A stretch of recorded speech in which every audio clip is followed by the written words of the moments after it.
안녕하세요. 따뜻한 책 한 잔입니다. 2023년 기준 한국인의 1인당 연간 커피 소비량은 무려 405잔이나 된다고 합니다. 프랑스 다음으로 세계 2위라고 하니 정말 대단하죠. 그만큼 커피는 많은 사람의 일상에서 습관과 같은 존재가 되었는데요. 그렇지만 커피는 어떻게 먹느냐에 따라 나쁜 콜레스테롤을 높이는 원인이 될 수 있고 몸의 영양소 흡수를 방해할 수도 있습니다. 이 내용은 책 덜 먹고 우직하게 달려라에서도 소개된 바 있는데요. 커피를 아예 끊을 수는 없겠지만 조금만 신경 써서 마신다면 우리의 건강을 지키면서도 커피를 더욱 즐길 수 있지 않을까요? 오늘 영상에서는 가장 건강하게 커피를 즐기는 방법을 알아보려 합니다. 커피 좋아하시는 분들이라면 끝까지 놓치지 마세요. 그럼 지금부터 책 속으로 들어가 보겠습니다. 나쁜 콜레스테롤의 주범은 아메리카노. 잊을만 하면 나타나는 캘린더성 뉴스 때문에 필요 이상으로 확신할 때가 있다. 대표적인 사례가 커피나 아스피린, 와인이다. 결론은 대부분 비슷하다. 적당히 먹으면 심혈관 질환에 좋다는 것이다. 뉴욕타임즈는 최근 뉴스 하나를 실었다. 하루 1.5잔에서 3.5잔 정도로 커피에 설탕을 타서 마시면 사망률을 30% 정도 줄여준다는 연구 결과였다. 이렇게만 보면 커피는 설탕의 죄의식까지 덜어내는 너무나 착한 음식임을 부정할 수 없다. 개인적으로 커피를 너무 좋아해서 온갖 커피를 단계별로 모두 거쳤다. 달달한 믹스커피로 시작해 내리는 과정에서 풍미를 놓칠 수 없는 핸드드립과 스타벅스 같은 브랜드 매장의 탄생으로 에스프레소라는 커피 본연의 맛에 취했고 아직도 취해 있는 중이다. 간혹 캡슐 커피의 재미에 빠지기도 하고 더치커피의 호기심에 끌리기도 하지만 자동차 튜닝의 끝이 순정이듯 커피도 에스프레소로 돌아갈 수밖에 없었다. 그렇게 지난 20여 년을 에스프레소, 정확히 말하면 에스프레소에 뜨거운 물을 넣은 아메리카노에 빠져 살았다. 따뜻한 아메리카노에 대한 사랑이 넘쳐 더운 여름에도 목이 마를 때도 메뉴는 늘 한결같았다. 10cm의 노래 아메리카노만 들어도 어깨를 들썩거리며 좋아 좋아를 따라 불렀다. 종종 설탕을 넣거나 생크림을 얹은 커피 음료 말고 아메리카노 계열만이 건강에 도움이 된다는 뉴스를 접했다. 뉴스는 커피를 놓칠 수 없는 필연의 이유로 작용하기도 했다. 몸에 좋다는 아메리카노를 그렇게 자주 마셨지만 건강은 별로 나아지지 않았다. 무엇보다 이해가 가지 않는 것은 콜레스테롤 수치였다. 2020년의 건강 기록에는 총 콜레스테롤 259데시리터당 밀리그램, 이 중 나쁜 콜레스테롤이 174데시리터당 밀리그램이나 됐다.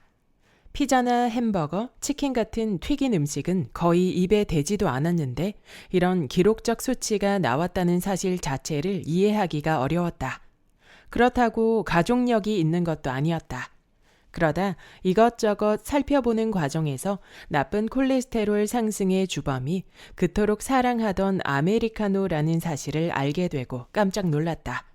설탕도 우유도 생크림도 심지어 얼음도 넣지 않은 그 순수한 아메리카노가 전문가들의 각종 연구 논문 결과에 따르면 강한 압착으로 만들어낸 에스프레소에 생성된 크레마의 기름막이 콜레스테롤 수치를 높였다. 미국 존스 홉킨스 의대 연구팀의 결과에선 하루 평균 6잔의 커피를 섭취한 사람이 그렇지 않은 사람보다 나쁜 콜레스테롤의 증가 비율이 높았고 네덜란드 보건과학연구소가 성인 남녀를 대상으로 4주간 하루 5잔의 커피를 마시게 한 연구에서도 남자는 8%, 여자는 10%에게서 나쁜 콜레스테롤의 증가가 발견되었다. 커피 한 잔에 카페스톨 4mg이 들어있는데 이것이 콜레스테롤 수치를 1% 높인다는 연구 결과도 있다. 미국 베일러 의대 연구팀은 카페스톨은 인간이 먹는 음식 중 가장 강력하게 콜레스테롤을 상승시키는 물질이라고 결론 내렸다. 카페스톨이 콜레스테롤을 증가시키는 이유로는 지방 대사와 관련이 있다는 게 전문가들의 진단이다. 지방을 소화하기 위해서는 간에서 만든 콜레스테롤을 이용해 담즙산을 합성해야 하는데 카페스톨이 이를 방해한다는 것이다.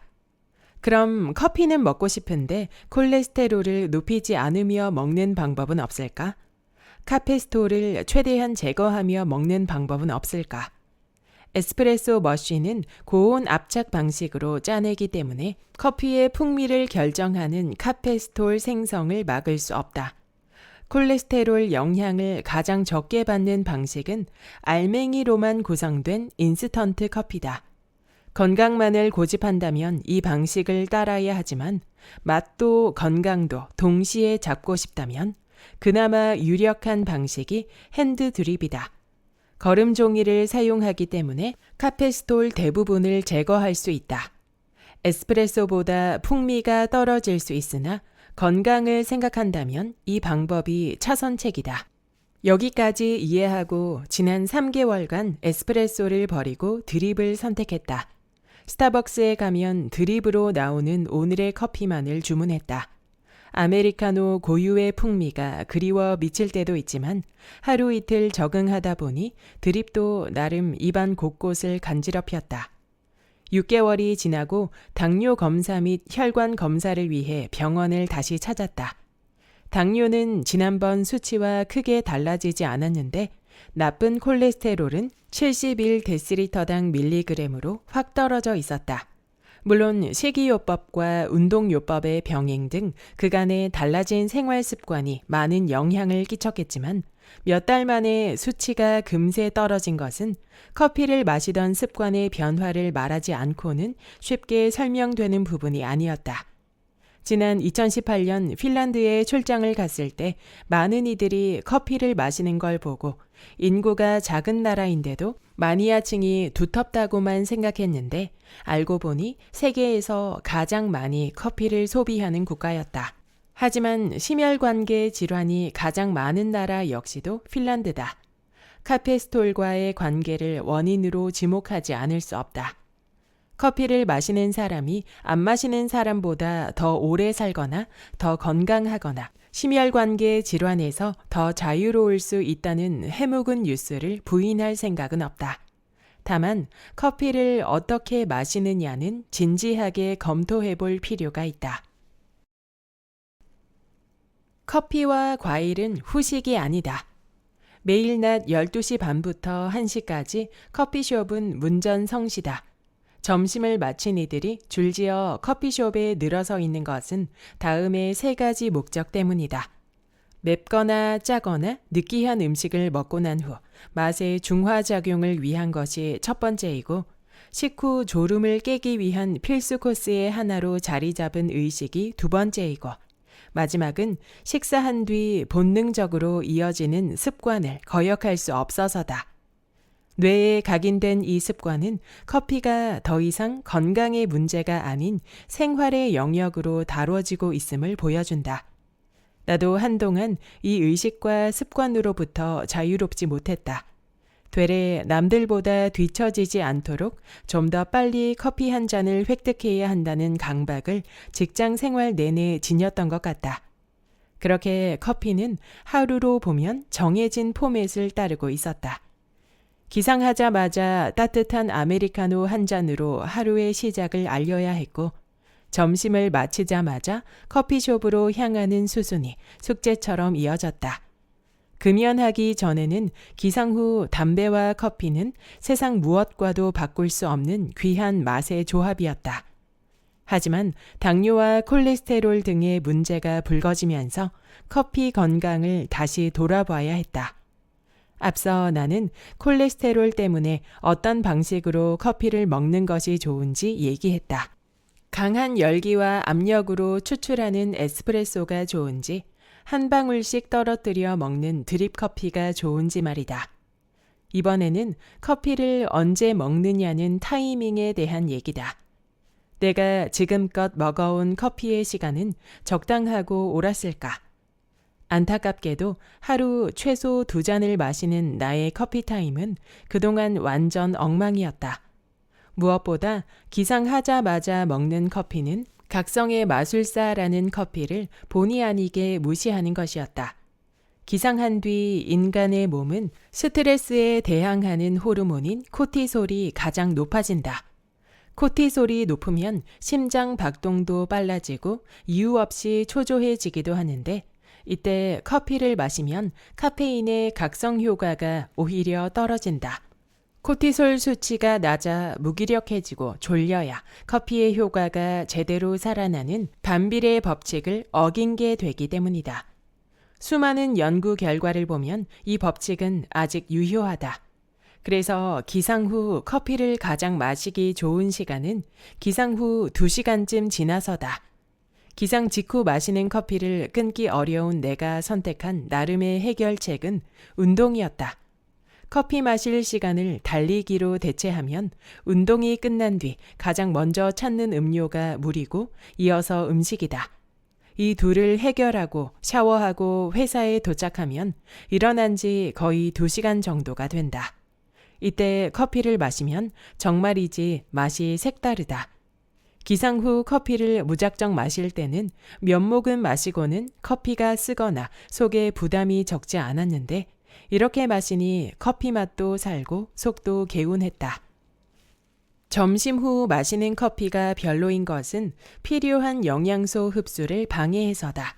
커피에 들어있는 탄닌이라는 성분 때문인데 음식의 철분 흡수를 방해하고 칼슘이나 마그네슘 같은 영양소를 배출해 골다공증 유발의 위험 요소가 되는 것으로 알려졌다.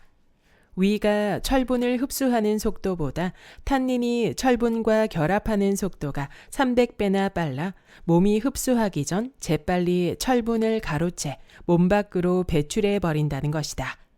일부 연구 결과에서는 칼슘에 미치는 영향은 미미하다고 밝혀졌지만 마그네슘 결핍에는 이견이 없는 것으로 보고되고 있다.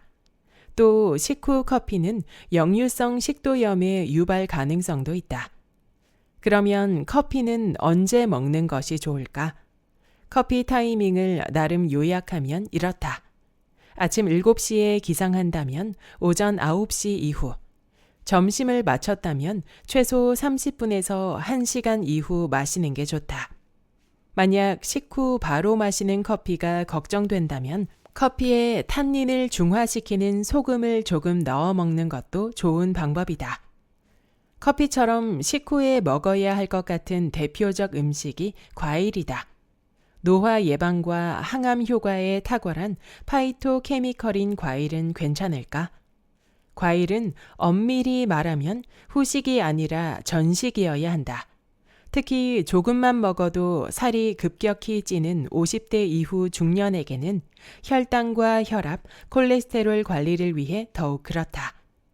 무지갯빛 과일의 접촉은 득이지만 식후 섭취는 독이 된다.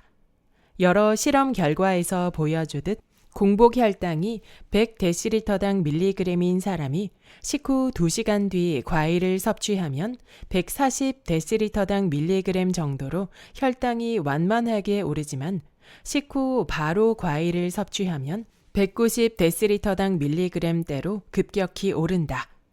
과일을 식전에 먹으면 식후보다 훨씬 더 낮아진 혈당을 발견할 수 있다. 당뇨 환자는 특히 이 타이밍을 익히고 따라야 한다. 식사하면 혈당이 오르는데 여기에 과일까지 들어가 과당이 올라가니 혈당은 더욱 높아질 수밖에 없다. 게다가 과일이 식사 후 위로 내려가면 교통체증이 발생한다.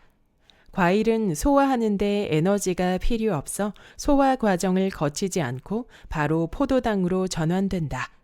그런데 먼저 내려간 밥과 고기 등에 가로막혀 위에서 정체가 시작되면 과일은 기다리다 지쳐 소장으로 가지 못한 채 발효를 시작한다. 그리고 과일도 커피처럼 탄닌을 갖고 있어 칼슘과 결합하면 영양분 흡수를 방해하고 소화를 불편하게 한다. 그래서 과일을 먹는 최적의 타임은 위가 깨끗이 비어 있을 때다. 그러고 보니 식전이 가장 좋은 타이밍이다. 전통적인 식사법으로 보면 커피와 과일은 후식에 자리해야 안정적이고 든든한 식단 차림처럼 여겨진다. 커피나 과일을 밥 먹기 전에 먼저 먹으면 마치 허기를 못 참는 아이의 안달난 행동처럼 보인다. 식사 예의에도 크게 벗어난 것 같은 느낌을 지우기 힘들다. 하지만 뇌에 깊이 박힌 습관을 이제는 자유롭게 놓아줄 때다. 커피와 과일은 후식보다 전식이라는 개념에 속이 꽉 차 있는 상태가 아닌 많이 비어 있는 상태일 때 비로소 내 입을 열어줄 수 있다는 사실에 더 가까이 다가갈 필요가 있다. 하루 이틀 그렇게 안 한다고 몸이 크게 나빠지진 않는다. 그래도 후식에 대한 생각을 바꿔 꾸준히 노력하면 커피와 과일이 가진 최고의 효과를 애누리 없이 고스란히 누릴 수 있을지 모른다. 기상하면 커피부터 타던 습관은 이제 기억조차 나지 않는다. 언제 그랬냐는 듯 습관은 기상 후 2시간이 넘어서야 드립커피를 처음 맛보는 것으로 굳어졌다. 그렇게 마시는 커피는 맛도 건강도 모두 잡은 느낌이다. 과일은 골고루 먹되 양을 최대한 적게 담아 식사 전 또는 식사와 함께 섭취한다. 지난 6개월간 커피로 인한 혈관 문제, 과일로 인한 혈당 문제는 그 역의 섭취 방식과 비교했을 때 거의 드러나지 않을 만큼 안정적으로 유지됐다. 후식 순서만 바꿨을 뿐인데 몸은 이미 달라질 준비를 시작했다. 여기까지 덜 먹고 우직하게 달려라의 본문 일부였습니다. 이 책의 저자는 자신의 경험담을 토대로 건강한 습관과 몸을 만들어간 스토리를 풀어 설명하고 있습니다. 오늘의 내용을 다시 요약해보면 강한 압착으로 만들어낸 에스프레소와 아메리카노는 나쁜 콜레스테롤의 주범이고 철분과 마그네슘 등의 영양소 흡수를 방해하기 때문에 건강과 맛을 모두 생각한다면 핸드드립 커피를 마시는 것이 좋습니다. 또한 기상 후 2시간, 식사 후 1시간 뒤에 마시는 것이 가장 이상적입니다. 그리고 과일은 식후에 섭취했을 때 혈당을 급격히 높이고 소화를 불편하게 할 수 있으므로 식전에 섭취하는 것이 좋다는 것이었습니다. 결국 우리가 어떻게 먹느냐에 따라 몸과 건강은 크게 달라질 수 있습니다. 이런 작은 습관 하나가 우리의 건강을 지키는 큰 힘이 될 수 있겠죠. 오늘도 커피 한 잔의 여유를 즐기면서 건강한 습관 하나씩 만들어가는 하루가 되시길 바랍니다. 구독과 좋아요와 댓글은 큰 힘이 됩니다. 다음 영상에서 만나요.